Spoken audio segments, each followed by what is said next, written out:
day of presidential change. Might necessarily say it could be a day of change here in what is your Formula Renault 2.0 series. We're streaming live on iRacing Live, and we're brought to you by RaceSpot TV. We're going to be in Florida for this one because we're at this fantastic long circuit at Sebring after these few messages. Don't go away.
Sunny skies and not too many cares in the world today. We've got ourselves some fantastic action coming up in this, your Formula Renault 2.0 series, streaming live on iRacing Live and brought to you by RaceSpot TV. We're in sunny Sebring for what will be 3.7 miles of 17 turns of what will be a 14-lap race overall. Qualifying currently in session at the moment, 8 minutes, 2 laps to get yourself sorted. Angus Waddell currently on pole position at the moment. Jake Sperry here joined alongside by the man of Paul Smith. Paul, eyes on Boris Spolstra, championship leader, second lap, hasn't set one just yet, but he looks to be on really good form right now at the moment as he heads himself down the Allman Straight. Yep, certainly does, and well, our championship leader as well, don't forget, is Boris. He's wanting to get himself a good time. He's put pressure on himself there to be able to just do it in one lap. He's going to head round this final corner, really bumpy around here, especially in this Formula Renault, so that these guys are going to be struggling with the bumps. He'll come across the timing line now, and how does he do? Comes across the line. Well, there you go, puts it on pole.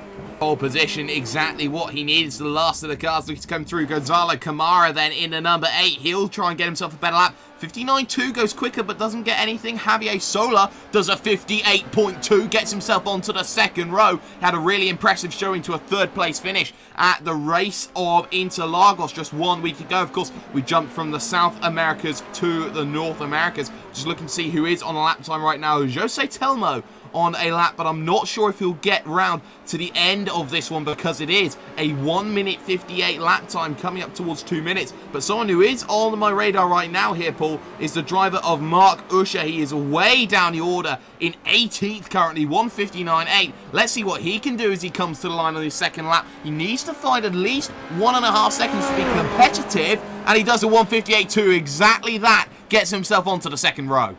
Yeah, great time from Mark there, and he's another man. He's very good in this car, knows how to really set a good quality lap time, and that's what he's done. He's just popped that one in right at the end. Just a couple of drivers on the Kvoka. He hasn't set a, well, he's set a time, but it's not a competitive one. So he's in fact finishing the day. Jose Telmo, he's on the lap at the moment, hasn't set any lap times yet. So we'll see whether he can get a lap time in here. He's just coming down his back straight away now, heading towards that final corner. Just getting a bit of heat in the tyres. He's going to have to hurry up because, in fact, the qualifying has only got 10 seconds left. Yeah, I don't think it's going to be a valid lap time either. Angus Waddell has finished all his times as well. He can't go any quicker. Timer expires. Qualifying looks a little bit like this then. Championship leader Boris Spolstra in the number 2 machine leads second place in the championship. Angus Waddell in the number 1 machine there. Just for a little bit of comparison then as their cars start to grid up. Javier Solo will line up in 3rd. Mark Usher will start 4th with a great qualifying for Rob Burr there in 5th position. He's joined alongside by the Italian Fabio Milani. Josh Thompson will line up 7th with Carlos Garcia, Ramos de Lorenzo Caceres. Try saying that 10 times fast there in 8th position, with Darius Trinker and Jeffrey Rothman rounding out row number 5. Brandon Eves is there in 11th. Expect him to make some road forwards with Aseo Tellez. Jerome de Quartel there in 13th position with David Waldock. Gonzalo Camara there with Claude Genset there in 16th. Julia Pros Albert there in 17th with the driver of John Godfrey there in 18th. And the last 4 cars being Scott McIntyre, Tom Depker, Ollie Quoker and Jose Telmo, failing to set a lap time.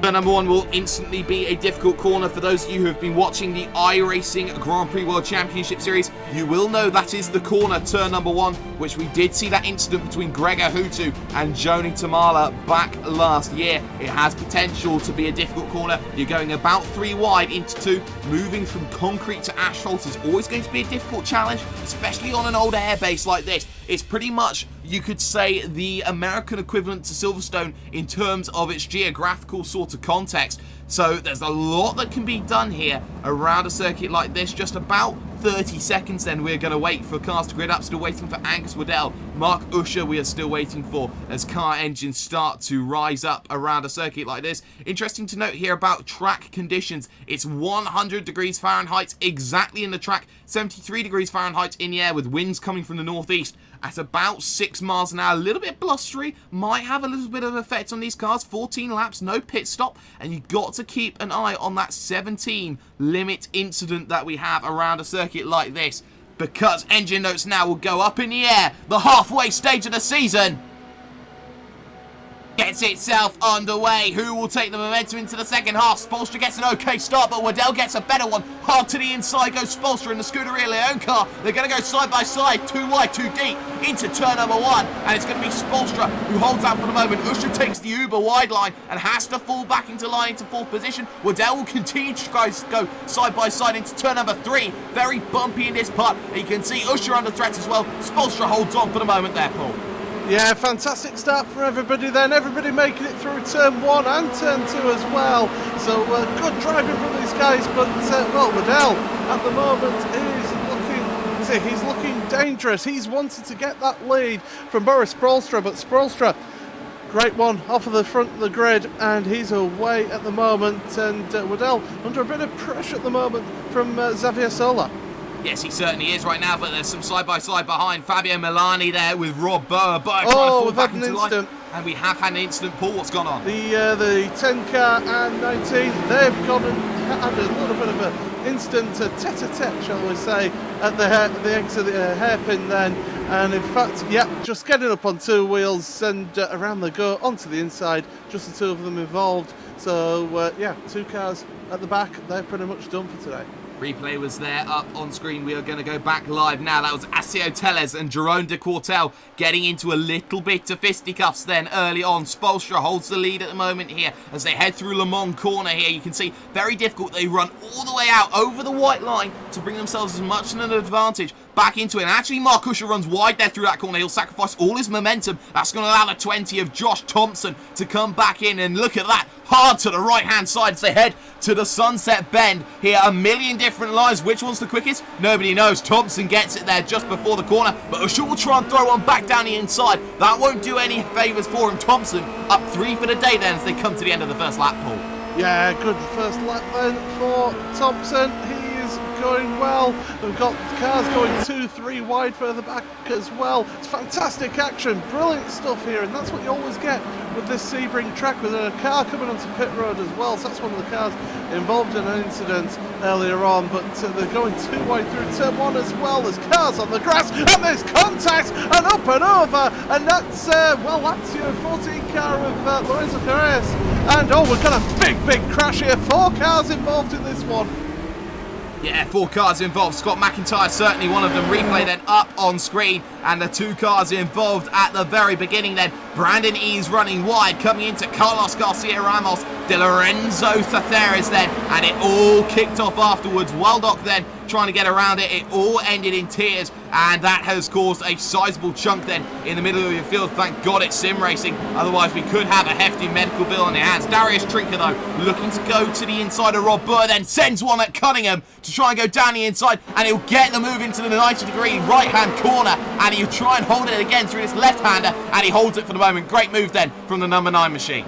By the way, we've had changes at the front as well. Angus Waddell's been falling down the order. He lost second place then to Xavier Sola and dropped down the field. And now Josh Thompson and Mark Usher, 2nd and 3rd. And Waddell's trying to make the move back past Xavier at the moment as they go through the chicane onto the right-hander, onto the back straightaway. Great racing at the front here. Yeah, and it's certainly not what Angus Waddell needs when his rival is out and away by a very hefty margin, 2-3 seconds down the road. And you can see Waddell looking to try and use that slipstream, that quadruple toe, to get back to Javier Sola. And Sola now having to try and defend, going to use that outside line, and he's going to make that work to full effect, but he's slower in the mid part of the corner there, and he can't get himself onto the power good enough. This will line it up and then down towards turn number 1. You can see Waddell, though, still having to try and do it around the outside. He tried it on Boris Spolstra on lap 1, it didn't work. Falls back in line and says, I'll think better of it. Stuck in 5th position there, Paul. Not where you want to be.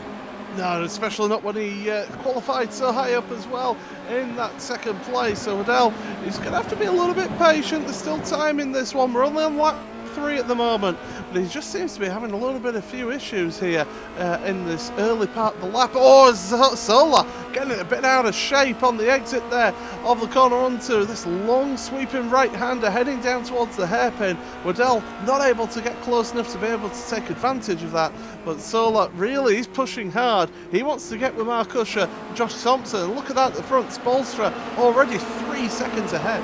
Yeah, 3 seconds is a sizable margin, especially in 2 laps like this. And through Big Bend, you saw that instant there for Javier Sola. He's lucky to keep things on the moment. But you have to remember, there are cars behind that are actually coming into this, like to Rob Burr, Darius Trinker, and Fabio Milani there. The Italian stuff has come back into it. But actually, keep your eyes focused still on Angus Waddell. He's right tucked in underneath, so they head to Tower Corner. And now they're looking to go through this series of corners, which feels like you're going flat out at the moment. You can see Waddell to the right-hand side as they head to Bishop. Around the outside, we'll have the inside for Le Mans. Little bit of a twitch there through the mid part of the corner there for Javier Sola, number 6, inside for Le Mans. And you know what? That's going to be a pass score there for Angus Waddell. Great work there of forcing the man into a mistake, Paul. Well, that all came about from a few corners before when Sola once again got the car a little bit out of shape, and when you start making mistakes like that, it's going to cost you time. Waddell, though, having to feel the need to go onto the inside to try and to hold on to that position and into this final corner. As I said earlier, it's a very bumpy final corner as this. It can unsettle the car, and that's exactly what's happened to Sola.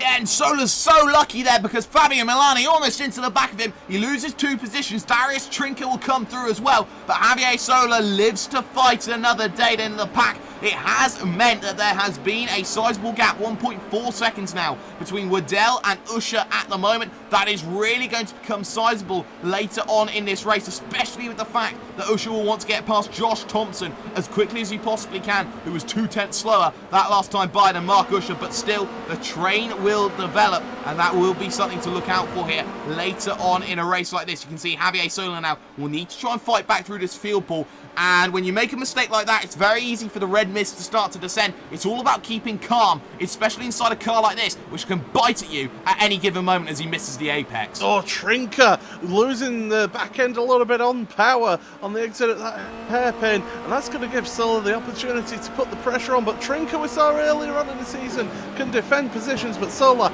looking to the inside now. He's going to get that position. This is where he lost the back end a little bit last lap. He holds it this time. He holds onto that position, so that's up to 5th place now for Sola. Trinker, Milani's correction. Yeah, I was going to say. It's Milani and Trinker that have been changing positions. But yeah, Trinker and Milani, they're good at changing positions. Sola, he's behind, he's waiting, and Rob Bohr, he's just at the back of this group going, do you know what? I have an accident, guys. Let me get some places here. Yeah, he's thinking there's an opportunity. You can see just how they dance through that corner. And Milani again running a little bit wide, feeling the pressure. Javier Sola now can get the opportunity right tucked in underneath. No DRS again, as we keep on saying here. Can't flap that rear wing open. Got to do it naturally. And they're going to go side by side then as they head to Sunset Bend. The inside seemingly hasn't been the line that's worked. But you can see he just gets so much braver there down into the corner. And he gets it through the first part. But through the second part, you have to say Fabio Milani just maximised here his apex speed through coming out of that corner. Now has the opportunity, moves to the inside then for turn number 1 then. Just quarter panel to quarter panel, you could arguably say, but down onto the brakes, can't get the nose in close enough and will have to fall behind. Now Rob Bohr, who's actually made a little bit of a mistake in that last corner, waits 1.3 seconds behind Paul. Yeah, that showed with the run out of that final corner. You take that wider line in, you're going to be tighter out and get on the power earlier, so you'll carry that speed all the way down that start-finish straight in towards turn 1. Not able to take advantage of that though is Milani, and that's why Sola ends up holding on to that position. But as I say, Trinker now is his next target for Sola, and as I said earlier, Trinker, he can defend a position. He's a really talented driver, so it's not going to be that easy to get past him. No, it certainly isn't, and Darius Trinker himself is up 4 positions then today at the moment. Let's just get a look then of your biggest movers and shakers inside your top 10, and shout out to the number 13 machine, Jose Telmo. He's up 12 positions from effectively last on the grid in 22nd place, and looking at Jeffrey Rofen then, just a few seconds, preferably 1.2 down the road, has an opportunity for that later on in this one. But keep your eyes on Mark Usher, battle for second place, tucked in right underneath then, so head to Le Mans corner, looking for a way through into second position on Josh Thompson, and is just trying to find something to give himself that advantage to actually close back down the gap to Boris Bolster. It's opened up to 3.5 seconds now, preferably looking to go up to 4 seconds, and now Mark Usher needs to make a move sooner rather than later. He's starting to be a little bit held up here, Paul.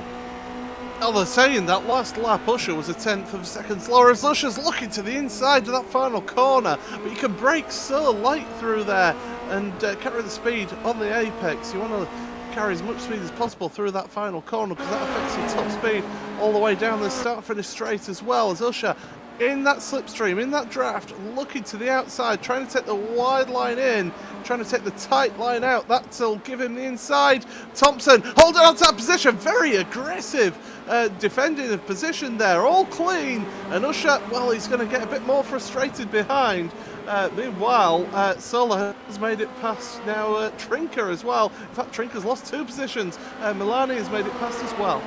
Yes, he has, and Trinker has lost those 2 positions then down into turn number 1. A lot of issues then for the driver Darius Trinker, but to the outside tries Mark Usher down at the hairpin, and they're bringing the driver of Angus Waddell, which is exactly what Waddell wants to see. Maybe still out of Fangio, they're going to come along, and now looking for that opportunity then into Cunningham corner, inside here for the left part of Fangio, and now side by side they go. They almost touch as they head down into the right-hander, and you can see around the outside tries the driver of Mark Usher Usher. Usher to the inside then, here through this left-hand section as they head for Tower. Has the position for the moment. They trade side by side. Trades again. Tries the driver of Josh Thompson, but he has to give it up. He can't do anything at the moment. And now Waddell right on the rear of the driver of Josh Thompson. And that's a case of battling too hard for that position, and they've sacrificed all forms of time going forward. Yeah, look at this now. It's almost 5.5 seconds of gap. Oh, Usher getting up on the curbs and just having the car twitch a little bit there. That's the interesting thing with this track. You've got to learn this track because you've got to know which curbs you can use and which you can't, because there are some very, very tough curbs here. Usher having to go a little bit, trying to break the draft here as they go down the back straight. Thompson looking to the inside. He's going to make maybe a move. No, he's going to stay behind for the time being, try and get that run. And here comes Waddell now. He's coming in on this battle. It's a 3-car train for second place, and Usher knows how important it is to try and break that draft. Yeah, he really does, but he also has to be aware of the time that's going away. To the inside, late move then, into turn number 1, but he's not going to carry enough momentum through the corner there. Mark Usher then takes the line perfectly, goes defensive then to turn number 3, and the move will stay incomplete then for Josh Thompson trying to recover. Darius Trinker still stuck behind the driver of Fabio Milani looking for a way through. That one isn't happening. Telmo though, he's got his way past Jeffrey Rofin. He's now up into 9th position right now, but Linus Stern in the battle for second place here as they're coming up towards halfway then in your motor race right now here. Down to the inside then from Josh Thompson, down on the brakes, and he tries to hold it, but you can see Usher runs wide. He'll allow the driver Angus Waddell there, but there was a little bit of argy-bargy. All fair that ends fair, but Waddell has to stay behind there. Does the number 1 machine. He's got to wait a little bit because it's not happening for him at the moment. Still 4th position. All's fair in love and sim racing. That's what it is today. The gloves are off between these guys. Waddell and Usher are just falling back a little bit. Usher's sliding a little bit. Maybe he's put a little bit too much heat into those tyres with that move down at the hairpin. And now Waddell all over the back of Usher here as they head in towards this back section, looking through this quick left-handers here. As I say, this you can really use the curbs through this section of the track, and again, Usher just a little bit of a twitch there, here and there, and his car is set up to be very twitchy by the looks of things, and is maybe just getting affected by curbs as they go down the back straightaway now. And Usher has got that slipstream of Josh Thompson in front of him, but he's not close enough to make a move for there, but it's going to help him in this defence of the position against Angus Waddell. Yeah, it certainly is, and it seems that he's set up more for the straights than he is for the corners right now. As you can see, Waddell takes that wider line out in the middle of the apex, tries to bring himself back in, pinch himself back onto the racing line, but you can see just how much time he loses by doing that. He's now 0.4 of a second off his man and unable to get the move down to turn number 1. Gap has opened up the front to 6.3 seconds right now as Rob Burr looks at the back of Darius Trinker and can't quite get close enough. Then can the number 11 machine here to the number 9. Can't quite do it at the moment, but you can see the gaps are now starting to form a little bit more here. Everyone's starting to find a rhythm in the second half of the race, but still you can see Mark Usher goes and spins it, half spin, down at turn number 5, and he's going to lose 1 position, 2 position. How about 3 position 4? Is now Darius Trinker all over the back then of the driver of Fabio Milani, down towards the hairpin. To the outside goes Dario Trinker, and for the moment it just means he can't do enough replay on screen of that one there, Paul, and that one was just a case of too eager on the power. We mentioned how Usher's car seems to be a little bit twitchy, and there you go, a very loose back end, and around he goes. Kept it out the walls, good work. Here comes Trinker now, trying to make the move on Milani, down the inside, in the braking. Well, he gets that job done, and you can hold the position there. That's one of the good overtaking spots there, because you can hold that line through the next left-hander. Although saying that, Milani looking to the inside of the braking zone for this right-hander. Trinker running onto the dirt, kicking the dirt up, but he has got that 5th place now. Yes, he does, and now Rob Burr trying to take an advantage down the inside of Bishop, has to back out of it. Here comes Mark Usher, so much overspeed, he'll go to the inside and say thank you very much into Le Mans corner. You can see a chain reaction of people being a little bit too eager then, down to the inside here of these corners. Sometimes you have to wait and try and pick and choose your opportunities. A little bit wide again, there goes Fabio Milani, as he has to wait for his opportunity to come back once again. And now you can see Mark Usher there taking advantage really well there, Paul. That's something I'd like to say that's quite commendable about Mark Usher's game. He knows how to play patience as he looks at the inside. Little look, but not one that's really going to give him too many opportunities here. Coming exit now, maybe a chance into turn number 1.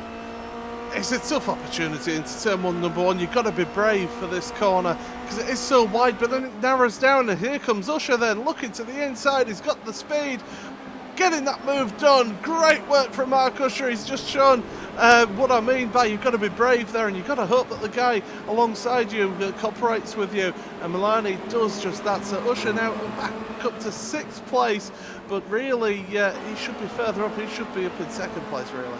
Yeah, he should, and that one mistake has cost him a lot of time. Just to keep an eye out here on lap times here, Josh Thompson was 0.4 of a second slower that last lap by, compared to Angus Waddell, who now gets within a second of his man there, as the gap at the front now opens to 7 seconds. And now traffic starting to play a little bit of a factor. Jerome de Courtel then gets out of the way at Fangio, does very well then for this mid-pack train right now. But also something else to keep a little bit of a note on. Battle going on, Ollie Quoker and Claude Genset then, the 16 and the 7 going at it. Quoker has got through this lap, trying to hold on, and they're still going to go at it here as they head towards Cunningham Corner. Yeah, they're absolutely neck and neck. Quoker going defensive into this right-hander. He's holding that line, but look at that round the outside. It's going to come to the inside for the next corner. One after that, it's a right-hander. Quoker is in the right place at the right time, and he'll hold on to that position for the time being. They have changed position on this lap, so Quoker now up to 11th place in this one.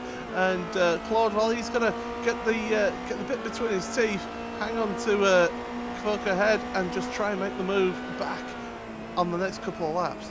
Yeah, and also Mark Usher has made his way through then on Darius Trinker. Trinker looking to come back right underneath the toe, looks to the inside then, into the braking zone. They're going to come along side by side. And well, it's a gift of a position for Mark Usher, who really runs wide, trying to maximise the exit and can't take the line because through down the inside, ultimate opportunist. Fabio Milani take a bow, could get 2 for 1 here as he looks at the back of Darius Trinker now, thinking turn 1 might be an opportunity. Moves to the inside then, into turn number 1, they're going to come along, but can't do it for the moment. Boer now to the inside, makes a mistake, and there's the contact, and Mark Usher sent sideways through the grass, and he does very well to keep that one back on the island there. Very unfortunate incident there, Paul, but one of them which was very unlucky with the mistake that Rob Boer made. Yeah, we're just having a look at the replay there, and I said it tightens up to that corner and it gets narrower on the exit, and that's exactly what happened there. The lines just converged, a little bit of contact. Mark Usher now down to 9th because Jose Telmo has made it past as well. So Usher, it's going from bad to worse for him, and that car has not looked stable on this track. You saw him getting the back end kicking right out through that final corner, and that's what kick-started it all. That's what lost him places. And well, Usher now 9th place. He's putting the pressure on Telmo though. He's trying to get that move done sooner rather than later because we are on lap 10 at the moment, so time is running out there for Mark. Yeah, it really is there with just 5 laps to go in this event. It will be 4 the next time they come across into Tower Corner then. These two will come along, a little bit of a wider line taken there by Telmo, but he's all right there for the moment. As you can see there, just a little bit more ragged there was Mark Usher on the outside of the corner. Couldn't really get the power down as quickly as he would have liked here as they head through Bishop's Corner, now heading towards Le Mans as things speak right now. The battle for P5 certainly hotting up right now. You got Fabio Milani and Darius Trinker pretty much nose to tail down the Ullman Straights. They head for Sunset Bend, one of the prime overtaking opportunities on a circuit like this. You can see tucked right underneath is the Italian and Milani. Darius Trinker there just ahead of him in the New England number 9 machine here, and he keeps the position for the moment. But to turn number 1, maybe Milani can get a great run out of the corner. Doesn't get too much, but he'll get an opportunity. There is slipstream ahead of the driver of Scott McIntyre. Lap traffic getting out of the way, and Mark Usher through then on the driver of Jose Telmo. Yeah, Usher making that move, and Milani looking to the inside of turn 1. He's not really committed to it though, but it might work for him on the exit. That's traffic, that traffic just having to try and get out the way, and Milani and also Trinker having to negotiate the way through, and Rob Boer getting caught up behind that traffic, so he just lost out a few tenths there, did Rob. But yeah, Trinker and Milani were going side by side through the back section of the circuit, through those chicanes, and well, these two, they've been giving it all hammer and tongs. They've been giving it everything But at the moment, just spread out a little bit. That traffic just helping Trinka pull out a little bit of a gap there, 0.8 of a second between them. And Usher, well, he's still under pressure from Telmo, to be fair. Telmo is putting all the pressure on him. In fact, they're going side by side, Jake. Yeah, they are, and you can see to the outside then goes Jose Telmo. He's got the move source at the moment, but not just yet, and he has to break out of it, and he completely misses his markers and loses a second there. Great experience from Mark Usher, sending it down the inside and making the move stick. Something to keep an eye on is the battle for 4th position, because Angus Waddell made a mistake last lap. His last lap, a 2-minute 0.7. Compare that to Josh Thompson's 1:58.6. It's a lot slower from Angus Waddell from the 58.2s. We know what he can do. Javier Sola then was within 0.8 of a second, but that gap starting to open up. The battle between Milani and Trinka. Well, Trinka runs a little bit wide there coming out of that corner there of Le Mans, and now onto this Ormond Straight. Compromised there on this run, and you can see now here comes Fabio Milani tucked in under the toe. 3 laps to go when they next cross the line. To the inside he'll go and look, but he won't get it in this first part of the corner. He'll look for it in the second. A little bit of a wiggle there through the mid part. Will remain side by side for the moment, and here we go, Paul, into turn number 1. Inside, surely this is Milani's for the picking. Oh, look at this though. Trinka holding that inside line. Oh dear, just everything he could to do it. But Milani looking to the outside. He's got to be careful here. Maybe try the cutback now. But Trinka holding that inside line is slowing these two up, and Rob Bohr is not that far behind as well into this left-hander now. It's a very tight section here through that left-right, and then another tight left-hander here. You're talking about 70 miles an hour on the apex now through Big Bend. They go underneath the bridge there, down towards that hairpin, and Trinka's just pulled out a little bit of a gap there through the twisty section. So maybe Trinka is more set up as there's a car has gone off in the background. That's a back marker, and that was De Quartel. Yeah, replay then up on screen on how he has done that. And well, oh, Mark Usher came incredibly close. Evasive action taken, and then straight up on your roof, Jerome De Quartel. Oh my word, that ended in tears for him and ended in a lot of drama. But still, the racing continues. Boris Spolstra out and away at the moment. 8 seconds plus the gap at the moment, and he's really showing what he can do right now. Rob Bohr all over the back then of Fabio Milani. Hasn't been in a position so far, Paul, to really make use of that overtake. Hasn't got into a situation to really go side by side. Has been waiting and waiting all race long, but with 2 laps to go when they next cross the line, maybe this is the best opportunity he's had all race. He's a little bit further back though than last lap, and you know, he's dropped back as running out over the grass as well, so he's compromised himself. And in fact, Rob Bohr is the man who's trying to get in on the act here. He's closing up his Rob as well, and a little bit more overspeed with that slipstream. Going to head into the final corner.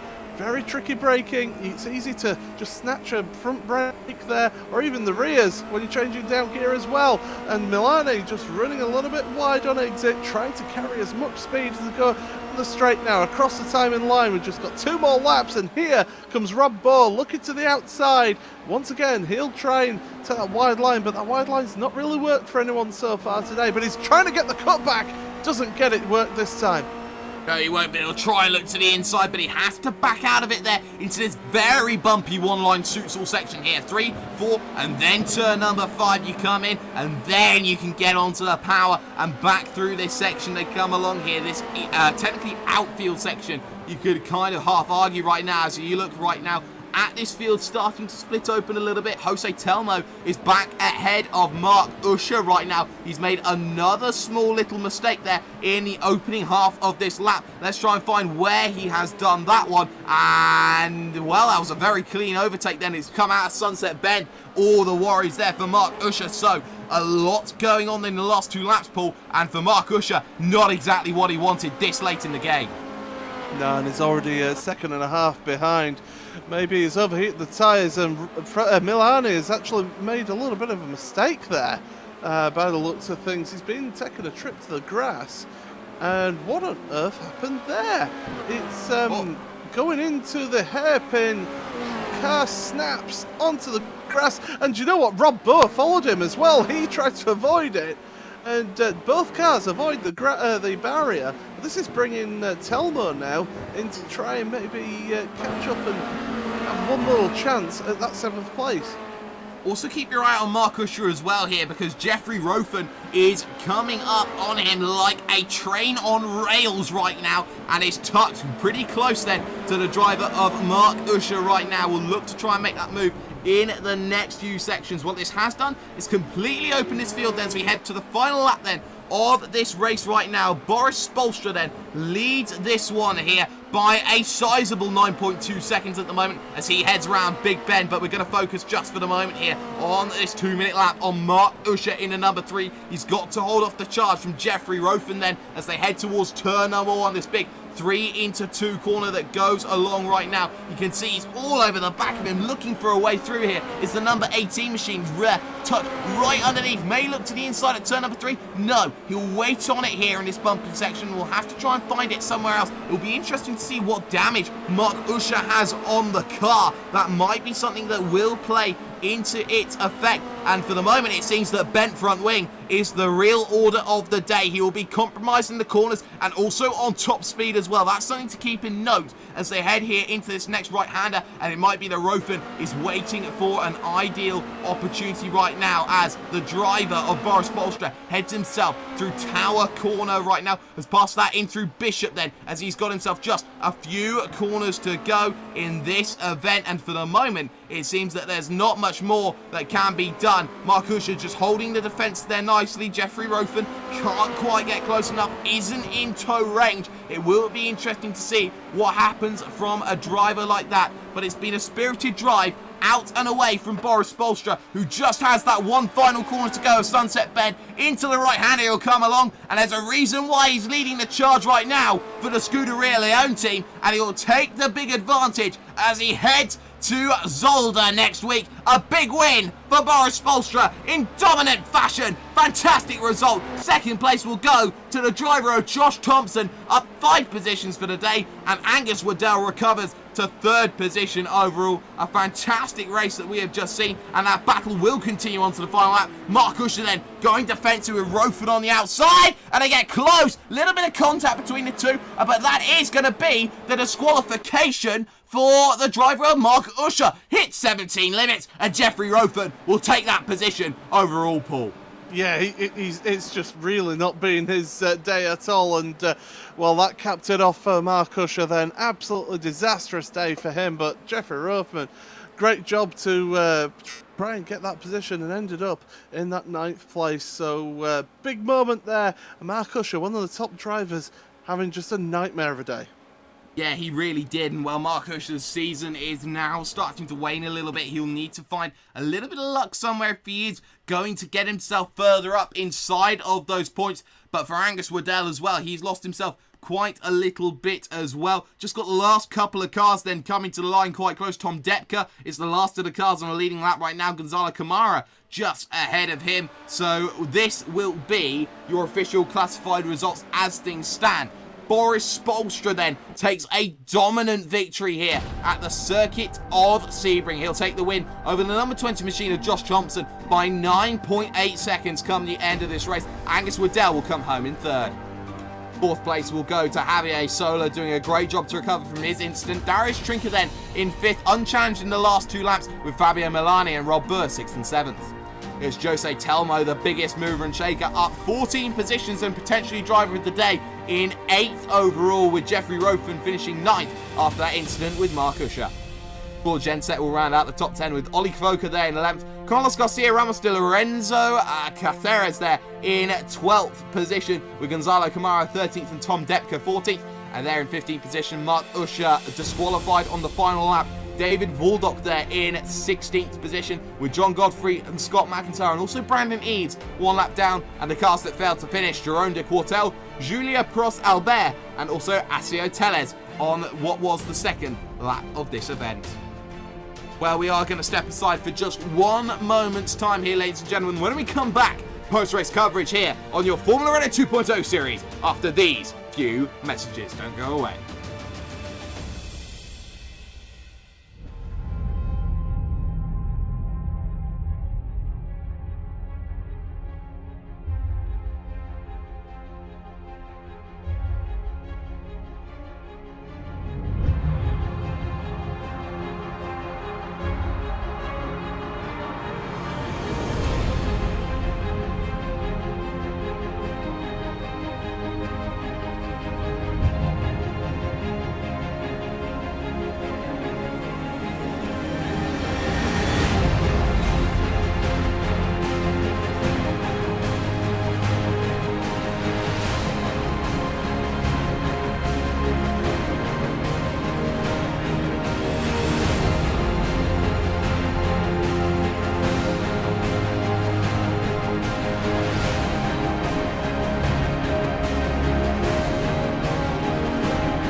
great race then for the driver of Boris Spolstra. He'll take the win overall then in your Formula Renault 2.0 series. Post-race coverage on iRacing Live and Racebot TV here. Jake Sperry joined alongside by Paul Smith. Paul, we're a little bit lonely in the commentary box, but we can still do analysis of that race. That race was won pretty much by Boris Spolstra in that second lap after the battling that went on between Thompson, Waddell, Usher, and the driver of Javier Sola also.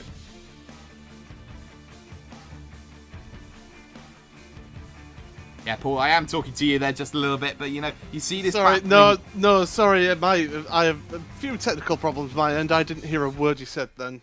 Didn't hear a word I said? Well, it's time to repeat exactly what was said. The race was pretty much won here in the opening 2 laps there by Boris Spolstra. The battling that went on through Tower Corner really did set the precedent for the race. 3 seconds lost in the opening 2 laps. That's really not where you want to be. Yeah, that's it. You know, we see it week in, week out with this Formula Renault. If you can gap out by 2 seconds within the first 2 laps of this race, if you don't make any mistakes out that front, you can just walk away with this one, because you generally find that those who are battling away behind, they just end up, you know, tripping over each other, losing time left, right and centre, and that's exactly what we saw here today. And well, Josh Thompson maybe didn't quite have the overall pace of the people like Waddell and Sola, or Russia, but mistakes from all 3 of those drivers has played nicely into Josh Thompson's hands to get second place.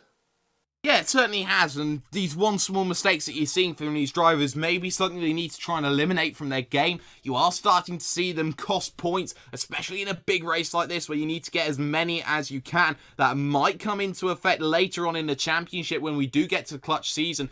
But next week, we head to a very demanding circuit in Zolder, a very tight circuit in places. You got those sausage curves that make you want to jump about 8 feet in the air. And that's going to be a little bit of something here to really worry about here, Paul, for these cars. Because the moment you try and get side by side into a couple of these corners, you are going to see cars become a little bit uncontrollable in terms of being all 4 wheels off the ground and in the air.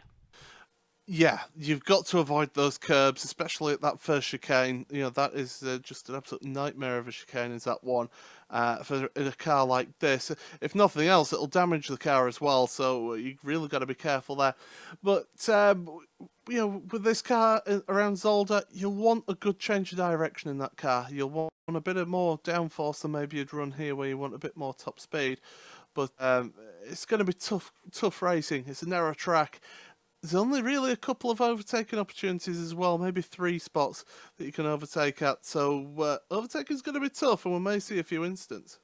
We may see a few incidents. That might be the case, but also, on the other hand, it might not. But that will wrap up coverage then this evening for your Formula Renault 2.0 series. A big thank you to all the drivers who's been racing. A big thank you to the circuit of Sebring for producing such fantastic action here today. Don't forget here, tomorrow afternoon, it's the big one. It's the first of the World Tour events here on iRacing.com. We have ourselves the Daytona 24 hours coming to you, and it will be at 24 hours of sheer joy. Hours 1 to 6 will be here from Racebot TV, as will hours 18 to 24 in the early hours of the morning. Don't forget to catch that one out, but also for any action here on Racebot TV Primetime throughout the week, be it Monday Night Skippies, be it Bosra that's coming to you from Daytona Road next week, be it the likes of, say, your Proto GT series, Raven Graphics Contenders, and of course, next week, we are going to have ourselves this,